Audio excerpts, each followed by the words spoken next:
Compte rendu du Conseil des ministres ordinaire du jeudi 19 septembre 2019. Le jeudi 19 septembre 2019, sous la très haute présidence de son Excellence, professeur Faustin Archange Touadéra, président de la République, chef de l'État, le Conseil des ministres a tenu sa séance ordinaire à 15h30 autour de l'ordre du jour suivant. Les dossiers examinés et les divers. Avant d'aborder l'examen des points inscrits à l'ordre du jour, le ministre chargé du secrétariat général du gouvernement a informé le Conseil que Madame le ministre des Affaires étrangères et des Centrafricains de l'étranger en mission a demandé que soit retiré son dossier pour complément d'information. Son Excellence, Monsieur le Président de la République, chef de l'État, s'est tout de même interrogé sur cette question. En effet, par note verbale numéro 2019 du 5 août 2019, le gouvernement d'entente nationale de la Libye a exprimé le désir de mettre fin aux fonctions du chargé d'affaires en poste en République centrafricaine et a introduit en même temps une demande d'agrément en faveur de son successeur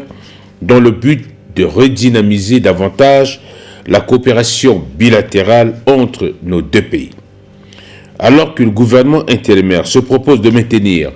le chargé d'affaires actuel en poste aux fins de gérer les affaires courantes entre ces deux États avec l'aval du Parlement libyen. De ce qui précède, notre pays a toujours observé le principe de non-ingérence dans les affaires des États, en prônant et en privilégiant la négociation, le règlement pacifique des différends et a souhaité le renvoi des deux gouvernements à la recherche d'une solution négociée aux différends qui les opposent. En outre, l'initiative de l'Union africaine, sous l'égide du président congolais, son Excellence M. Denis Sassou Nguesso, est en train de rechercher les voies et moyens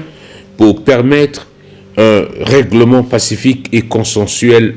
de cette crise. Après différents échanges de points de vue, son Excellence, Monsieur le Président de la République, chef de l'État, a demandé que le dossier introduit par Madame le ministre des Affaires étrangères et des Centrafricains de l'étranger soit renvoyé pour complément d'information pouvant permettre au Conseil de prendre des mesures avant que la justice ne prenne sa décision. Ensuite, le ministre chargé du secrétariat général du gouvernement a présenté la position des membres du gouvernement absents ainsi que l'ordre du jour qui a été adopté. Au titre des dossiers à examiner, le ministre des Mines, de la Géologie a soumis à l'examen du Conseil un projet de décret portant agrément de la société Jamville en qualité de bureau d'achat, export, import d'or et de diamants bruts. Le ministre a indiqué que la société Jamville est une société anonyme qui s'est acquittée des frais afférents exigibles pour la délivrance d'un agrément conformément à la réglementation minière en vigueur. À cet effet, le ministre a sollicité l'accord du Conseil pour l'octroi du dit agrément à la société aux fins du démarrage de ses activités. Après débat, le Conseil a marqué son accord et a adopté le dit projet de décret. Madame le ministre de l'Action humanitaire, en lieu et place du ministre de la Promotion de la Femme, de la Famille et de la Protection de l'Enfant, a soumis à l'examen du Conseil le projet de loi portant code de la protection de l'enfant en République centrafricaine. Madame le ministre a indiqué que depuis plusieurs décennies, le pays fait face à une sérieuse instabilité qui entrave les droits fondamentaux de l'enfant. L'occupation d'une bonne partie du territoire par de nombreux groupes armés, dont les exactions ont terrorisé certains groupes de nos populations et contraint les enfants à commettre des atrocités, tels que le pillage, l'incendie, l'assassinat lorsque ces derniers sont enrôlés. Les jeunes filles, quant à elles, ont été forcées d'effectuer des travaux domestiques ou d'être utilisées comme esclaves sexuels. La République centrafricaine a ratifié de nombreux instruments juridiques internationaux de protection de l'enfant, notamment la Convention internationale relative aux droits de l'enfant, CDE, en avril 1992, la Charte africaine des droits et du bien-être de l'enfant, la Convention numéro 138 sur l'âge minimum d'admission à l'emploi, à la Convention et la Convention 182 sur l'interdiction des pires formes de travail de l'enfant, s'est ainsi engagé à respecter, défendre et promouvoir les droits des enfants vivant en Centrafrique. Le ministre a sollicité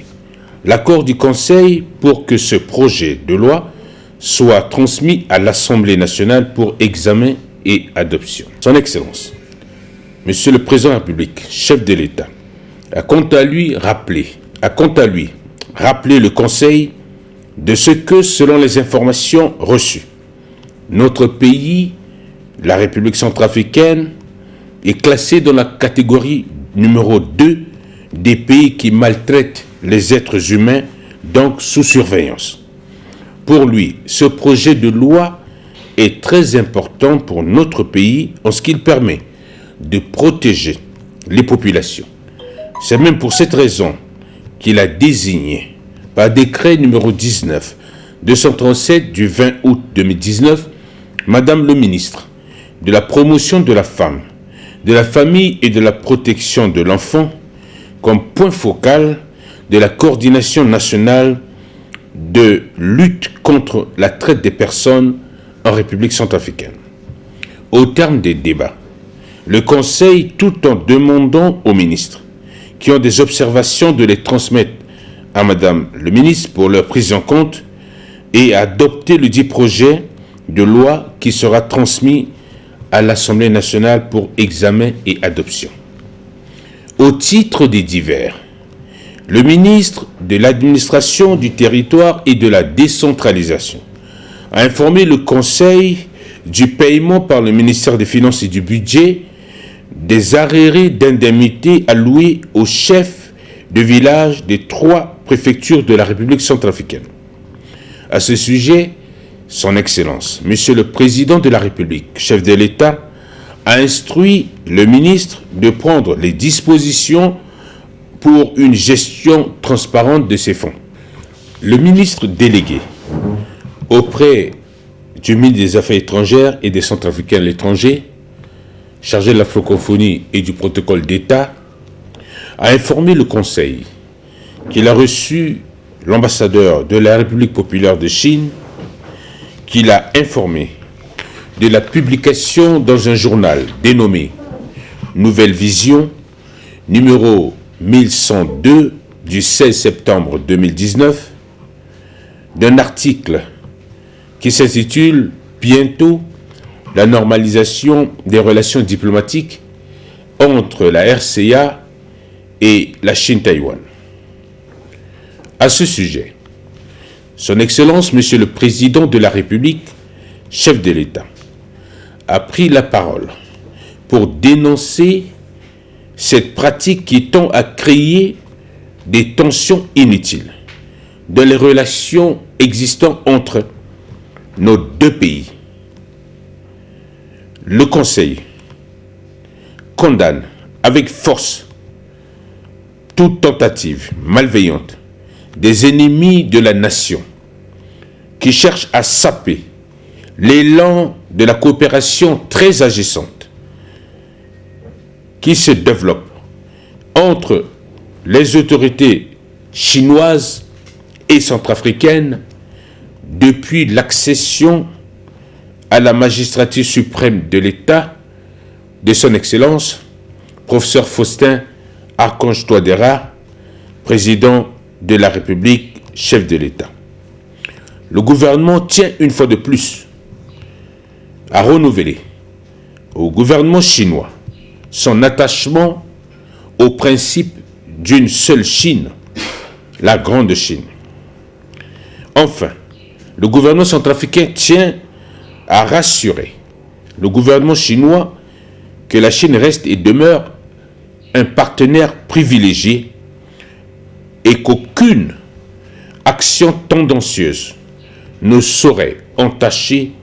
la dynamique qui existe entre nos deux États. L'ordre du jour étant épuisé, Son Excellence,